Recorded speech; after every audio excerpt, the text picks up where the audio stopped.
Welcome back to Face the Nation. We continue with Robby Mook, Hillary Clinton's campaign manager. Robby, you said this was all the result of right-wing attacks, these questions about the relationship between the Clinton Foundation and the Clinton State Department.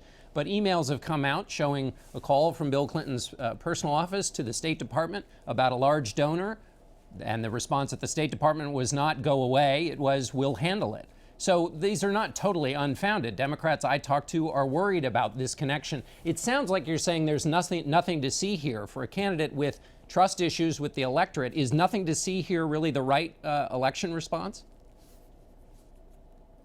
Well, first of all, the interaction in question that you're talking about, as you said, was from President Clinton's personal office. It wasn't from the foundation.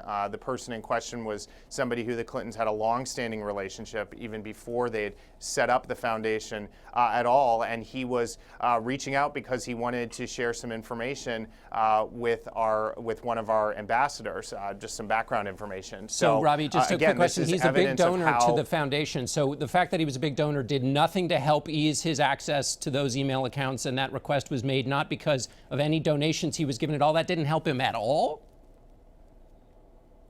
No, my point is that the request didn't come from the foundation. The request came through President Clinton's personal office, and this was someone who'd been a friend of the Clintons for a long time before the foundation was ever set up. So again, we have Republicans in Congress and right-wing groups doing everything they can to try to make something out of nothing here. The fact is that at every juncture, the foundation has gone above and beyond what is usually in place in terms of ethics and rules for a foundation like this. When President Bush, the second President Bush, came into office, you never heard people asking questions about his family's foundation, which was a very similar situation, and members of his family remained on the board of their foundation while he was president. So what we're just asking for is for people to take a fair look at this situation. And as I mentioned, nobody's asking Donald Trump about his deep financial ties to China, to Russia, to other foreign countries. A bottom line question about Hillary Clinton. When people look at the relationship between the Clinton Foundation and the Clinton State Department and anything that's about that may come out in the future,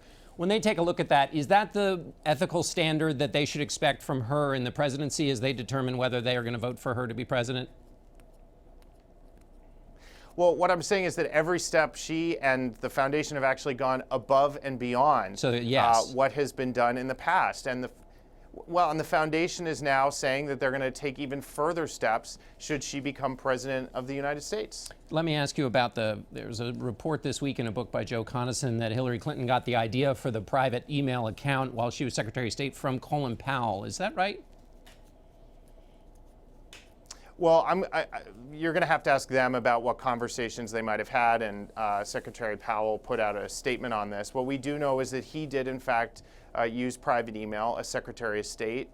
It's important to understand that and to understand that Secretary Clinton wasn't the first person to do this and that the rules were very murky. But nonetheless, she has said that this was a mistake. She's apologized for it. She wouldn't have done it if she could go back. And I think the American people are ready to move on and talk about issues like creating jobs, affording health care, and affording college. There's obviously a dispute about whether the rules were murky and the server is different than a private account. But as a final question, it's been 260 days since the press conference. And somebody I was talking to who had been in a White House said if a candidate can't have press conferences and deal with the cut and thrust of a press conference, that weakens them when they become president because they're going to need that as a way to communicate with the American people. So why not have a press conference? Well, the real question here is whether Secretary Clinton has been taking questions from reporters, which she absolutely has. We went and counted, and she has been in more than 300 interviews with reporters this year alone. I know she's been on your show, and we're going to continue to do that. And there are a lot of different formats in which she can engage with reporters, whether it's those one-on-one interviews, whether it's talking with her traveling press and reporters, or a press conference. And we're going to look at all of those as we move forward. But I don't think it's fair to say that someone is shying away from tough questions when they've taken over 300 interviews from reporters. We tried to have the interns look at how many questions she took, which is a much bigger number, as you would appreciate. And we haven't even finished tallying that. All right, Robby Mook, thanks so much for being with us. Next up, the authors of an extensive new book on Donald Trump by the Washington Post. It's called Trump Revealed, an American journey of ambition, ego, money, and power. The introduction credits some 38 Washington Post staffers for the work involved. And the two who wrote it are here with us today. Michael Kranish is an investigative reporter with the paper, and Mark Fisher is a senior editor. Michael, let me start with you. Is it possible to know the essential Donald Trump? Well, I think a biography helps put into context patterns that you see throughout Donald Trump's life. So we really try to tell, right from his ancestry up to the convention, the story of Donald Trump, how he developed his thought patterns. What's very striking is you see a lot of contradictions in Donald Trump's personality. For example, he changed party registration 7 times. He was a Republican, he was a Democrat, he was a Reform Party candidate, then he was a Republican. He also has changed positions quite a bit. So this week he had said that he doesn't want to pivot, people should see exactly who he is. I think we show pretty clearly that this is a man who has been a practitioner of the pivot, and the question is that something done for convenience, or is that today the person who he really is? So, Mark, if we're trying to put a finger on the core Trump beliefs, he's talked about in Art of the Deal, he talks about braggadocio being important and kind of creating an image. What are his core beliefs? Is the pivot the part of the core belief, or what? Absolutely, he's an improviser. He's someone who jumps out and tries to provoke and tries to connect with people by speaking plainly. And he truly believes that all publicity is good publicity. He also truly believes that where you are on a particular issue doesn't especially matter. What matters is connecting with people and getting what you want, getting the final step. The bottom line is what's important to him. And this has been true throughout his business career and his personal life. It's all about him. It's all about getting to the goal, and he is quite willing to run roughshod over people to get there. Just getting a win, just calling it a win. Getting a win. He grew up in a house where his father warned him against being a nothing. And his whole life has really been structured around proving to himself and others that he is something. It's something big and important. And this is only the latest step in really a very consistent pattern throughout his life. Michael, talk about that ego a little bit, that ego piece. When I talk to people who have had conversations and dealings with him in the campaign context, they always come back to his view about how he's being perceived, how he doesn't want to take advice if it's seen as if the advice is making him do something. He wants to be the author of his own way. Every politician has ego. Where is he on the scale of politicians you've written about in college? Well, he's quite high, no doubt about it. He has his name on buildings. During a lot of his business dealings, he did, as Mark said, run roughshod over a lot of people. And he told us that his ambition when he was doing business deals, because he had a lot of catastrophic failures that we write about, he was looking out for Donald Trump. And if other people suffered as a result, well, he was looking out for the best deal for himself. He told us that if he's president, he'll look out for all sorts of people, everybody. But if you look at his career, he was quite blunt in saying that he was looking out for the best deal for himself. He truly believes that the system is rigged. This is not just a campaign line of his. This is something he's believed throughout his life. All systems are rigged. Yeah, and sometimes rigged against him. But he uses that to justify actions that other people would think of as barely ethical. And so from his very first business deals, from his very first big projects, he's working the system. He's getting tax incentives that no one's gotten before to build a hotel in Midtown Manhattan. He's giving campaign contributions to all sides to get the politicians on his side to get his projects done. So shading the differences and working the system is at the core of what he does. Is there an origin story, Michael? Is there a place you go back to that says this is really where the essential Donald Trump began? Well, yes, I think there is. And I think that is when he was working with his father. He was in his early 20s, and his father had made him president of the Trump Management Company, which rented many thousands of units in Brooklyn and Queens. And he decided at one point that he wanted to leave his father's employ and basically go across the bridge to Manhattan. He thought that he didn't like the poverty, the crime, everything he saw over there in Brooklyn and Queens. But as he was leaving, the U.S. government sued him and his father for racial bias. They said that the company was not renting to blacks, that they had lists, and they marked down number 9 for a black person and sent them to other apartments. So Donald Trump had to face a very important question. Was he going to settle with the U.S. government, or was he going to fight them? And he was in a nightclub one night, and he ran into Roy Cohn, the famous lawyer for Joe McCarthy of our McCarthy hearings fame. So he got to talking to Roy Cohn, and Roy Cohn said, no, fight like hell, fight the government, and when they hit you, hit back 10 times harder. And so he decided to do that. For 2 years, they fought the federal government. We have these wonderful transcripts of the case where Roy Cohn is arguing on Donald Trump's behalf back in 1973. The bottom line is, over 2 years, they did not convince the government to drop the case. Roy Cohn tried to sue the government in a counterclaim for $100 million. That failed. And they eventually did settle the case. In fact, Donald Trump had to put advertisements in the paper saying, we solicit African American renters to come to our properties. But it shows you some of the animus that he's had to the federal government. He still to this day is very upset that the government sued him for racial bias. Mark, what kind of a winner is Donald Trump? He's been obviously very successful. He's promising that his personal success is going to translate into presidential success. I talked to Reince Priebus about how that's working out in the campaign. But is he a winner as he promises to be one constant set of successes, or is he a person who wins and then loses and wins and loses, and on balance things are going great, but it's a bit of a ride in between? His whole life is a series of very dramatic hills and valleys, and so he's had great successes. He built casinos in Atlantic City. They did well for a while, and then they didn't, and so he went through a series of corporate bankruptcies. And it's interesting, the pattern is that when he succeeds, it's all about Trump, the brand, the name, the image, the aspirational sensibility. But when he fails, it's the system is rigged, it's other people's fault, other people don't get paid. He's stiffed a number of vendors and contractors. There's a long list of people who've spoken to us who are in the book who violated their non-disclosure agreements to tell us about how he treated them when things went sour. And so he is someone who does not take well to losing, and who's someone who, when he wins, it's all about him. Michael, at the Republican convention, we heard stories from the kids about how he prefers to spend his time, Donald Trump does, with the people working at the sites, not the guy in the corner office. Is there evidence of that in terms of it's his pitch to the electorate? I'm with you, I'm with the regular person. Yes, well, they've tried to have this image that he is a self-described billionaire who's a populist and who is blue collar. This is something he was very successful at in the primaries. Really his most successful mark, that he was able to connect with people who really aren't like him. He has tapped into that anger that a lot of working class people have about wages being stagnant. And instead of directing their anger towards people who are super wealthy, which he is, or he says he is certainly, he has been able to channel that anger. And so it is true, he certainly does like to go to the job sites. One thing he certainly loves to do is build. So there's no question that he does like to spend time. Whether he hangs out all night, that's doubtful, but there's no question that he does put on a hard hat and go to the job sites. All right, Michael Kranish, Mark Fisher, thanks so much. The book is Trump Revealed, a look into his entire life. Thanks to both of you. And they'll be talking about their book tomorrow morning on CBS This Morning, so be sure to tune into that, and we'll be right back with our political panel.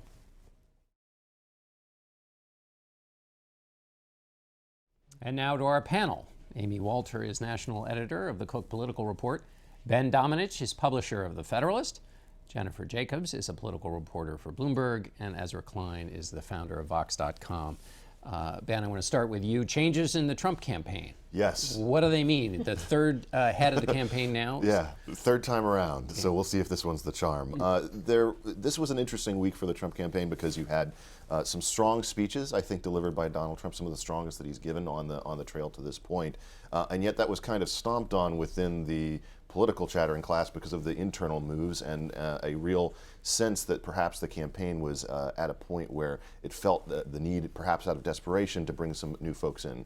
Kellyanne Conway is a professional political commentator and pollster who's been around for quite some time. She's been doing work in political campaigns since the 90s, but the more eyebrow-raising hire was that of Steve Bannon, who's the head of Breitbart Media, who has been known less for being a conservative or a campaign operative. He's never worked on a campaign in any capacity, but rather for someone who's more confrontational, very tied to anti-immigrant voices and to anti-trade voices. And so it's, in terms of what we're going to see, the impact they're going to have on this campaign, I think it's very early. It's too early to really tell. Ezra, the candidate, as Ben mentioned, Donald Trump gave some speeches, went down to Louisiana to visit flood victims. If he inhabits this, Reince Priebus thinks he's going to get Republicans to come back. So might that even things up if Republicans come home, who are clearly, there's some uncertainty about Donald Trump is starting in a pretty big hole. And one thing about presidential campaigns, after you've been campaigning at this level of media exposure for a year or more, is that people's opinions of you are pretty set. Doesn't mean nobody will come back, but it is more than a speech. It is more than a weekend. It is more than a 3 or 4 or 5 day stretch of not making news for saying something horrible to change people's opinion of you. But something to what Ben said that I think is important. The Donald Trump pitch is that he will hire the best people. He will find the best people, he will manage them, he will bring the competencies of an executive from the business class to run an organization effectively. I think one real problem for him in the campaign chaos is he's not being able to show that pitch. He's not hiring the best people. He's getting very inexperienced people. He's not being able to run a stable organization. He's not running an effective organization. He's a media celebrity and he's running like one, but in terms of the idea that we needed a businessman, he's showing that he doesn't actually have those skills. Right. Although, John, he is hiring some new staff. This morning, we learned that he brought on Sean Spicer, who is the communications director for the RNC. That's a big deal for them. We're going to be seeing more staff additions this week. We're going to be seeing some interesting faces, but probably less of an impact than the staff is Trump's own acceptance that he is losing and he needed to change his approach. I mean, it was just a few months ago that Trump was, saying he could kill people and not lose voters. That famous Fifth Avenue comment he made about shooting someone on Fifth Avenue. Whereas now you're seeing him change. The code words that we're hearing this week were things like love each other, regret, unity. So he's changing his tone. This is a guy who has invested $48 million of his own money in his campaign. So he's motivated. And Republicans are saying there is a group of Republicans who are desperate for a reason to come back to him. And this is, even though it's just one or two speeches, is giving them a reason. Amy, give us a sense of the map. Ezra said Donald Trump is in a hole. Yeah. The polling certainly seems to suggest that. Give us a sense of the nuts and bolts of the challenges he faces now with voting. Some places is starting as early as late September. Yeah, we are 3 weeks away in some of these states for the early vote to start. And we are to the point now, Ezra's right, we're at the point where not only are opinions of the candidates baked in, but we're now talking about the Electoral College Map is the thing that we should be spending most of our time looking at, the state-by-state realities. And we knew coming into this race that there was something that was called the blue wall, these states that Democrats had held in the last few elections, election after election, win or lose. And the question for Republicans was, could they break through that wall? Could they win a Pennsylvania? Could they win a Wisconsin? And it's clear from the polling right now, that's not happening. It's also clear that those states that newly turned purple or have been leaning a little more blue than they had in the past, Colorado and Virginia, those look off the map now for Donald Trump. So in a place where he's doing well, Iowa, that's wonderful. Jennifer, Iowa's a beautiful place. We love the state of Iowa, but true swing state, it only has a handful of votes. And what we're seeing, and I think we're going to start to see this at the congressional level too, this bifurcation in this country between states that have a diversifying population, Virginia, Colorado, et cetera, versus states like Iowa that are overwhelmingly white. And in suburban districts, what we're hearing from pollsters on the ground there is Hillary Clinton is overperforming how Obama did in those districts, but in those more rural exurban districts, she's underperforming. And so the real challenge for Donald Trump is not just to get some of those people back that he's lost since the convention, but how is he going to get back those Republicans who year after year, college-educated suburban voters, vote for a Republican? Particularly, how are you going to get that back without the necessary organization to really convince them? The whole problem with analyzing this election at this stage is that you have to assume a campaign, one that really has not come to fruition or really come to the point of existence yet. The RNC can pick up some of the slack, as Ryan Priebus was talking about earlier on the program, but there is a gap there where you no longer have a traditional campaign organization to do the kind of data-driven voter contact that has made such a difference in recent years. Jennifer, Donald Trump has said, I don't need all that stuff. I've got these rallies, and these people are turning out, and these people who've never voted are going to turn out, and Democrats who've voted, are going to vote for me this time. Is there evidence that